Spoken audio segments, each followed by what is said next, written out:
I really have a lot of respect and fascination for Osmania University. In fact, long back 96 lo I grew up in Chennai and all that. Somewhere along like 96 when I visited Hyderabad, I just passed by this university, but I never got a chance to come inside. And I'm here and I love the atmosphere and the students and everybody, and it's an honor to be here in the first place. And I hope I can just share a few moments of my journey and hope it will be helpful to all of you. Coming back to how my film transitions happened, I was a good student, and I was a good student because I wanted to become a filmmaker. So right after 10th grade, I was so fascinated with films that I wanted to go join DFT in Chennai, and my parents said no, not time now. So then I said like, okay, 12th I'll finish and then go join film school. Then again they said like, no, at least degree. So then I did degree, and then I asked them like, can I join film school now? They said no, you need to have a job or a base or whatever it is. So then okay, whatever the hell it is, I'll go to US, do masters.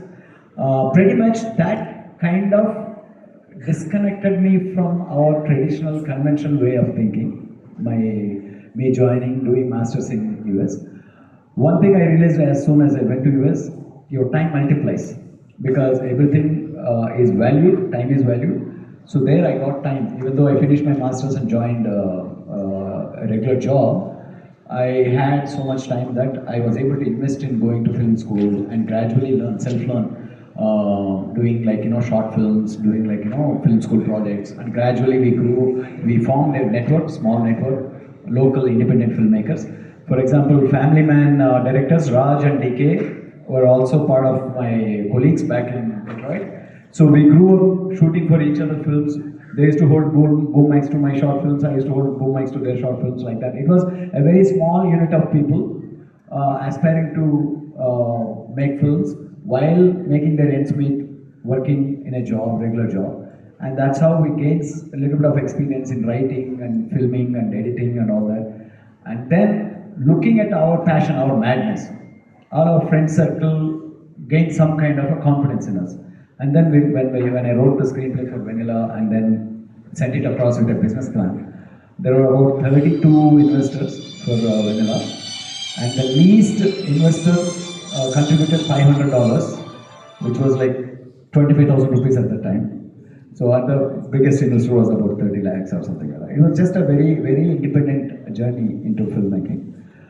After Vanilla, again, I thought like I wanted to become a more serious filmmaker. And that was my transition from Vanilla to Prasthanam.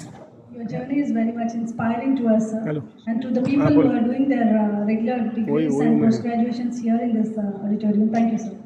Can I ask a question in the auditorium? Yes, sir. How many of you want to become filmmakers here?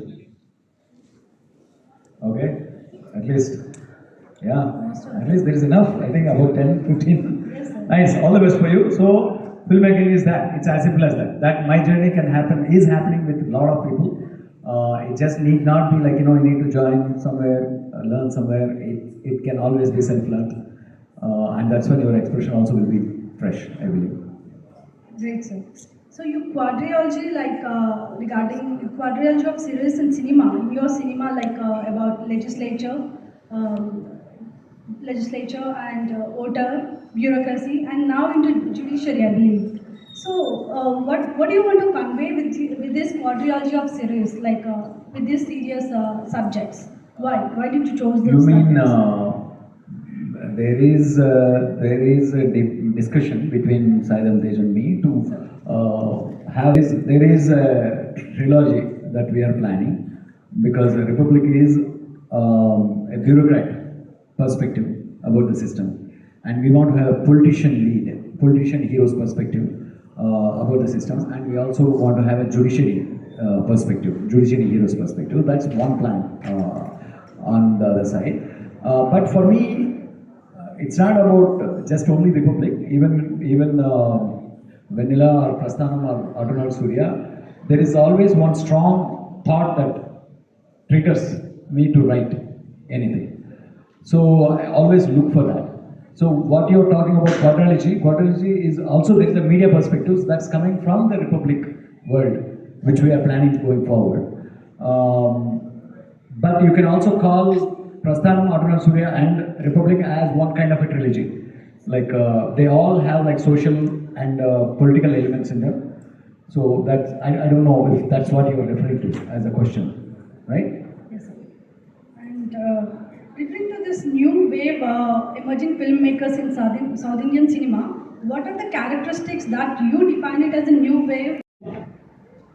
That is your feeling, or that is my feeling as a filmmaker.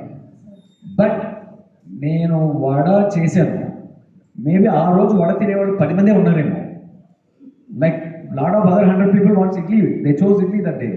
So that there is so many layers of human psychology. Like, do you think Shankarabharanam today would have did that well? You don't know. So that's why the taste of the audience for the time versus the film you're making accidentally, coincidentally, sometimes connects and becomes exponential, the result. Sometimes the outstanding films like might disappear. So my feeling is even K. Vishwanath Garu wouldn't have known that Shankarabharanam will be talking, sitting here in 2024, still talking about Shankarabharanam when it comes to mass media class or filmmaking classes. He wouldn't have dreamed that at all.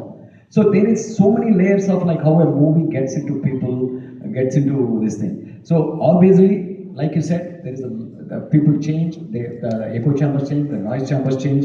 Like there might be a lot of negative. See, there was so much negativity about Animal, but it did like 800 crores. They still talk about. I mean, see, I'm not talking about my personal opinion about Animal. What I'm talking about is 800 crores, and it's not a film that had action like. Yeah, it did have huge action sequences and all that, but it's made very settled. Like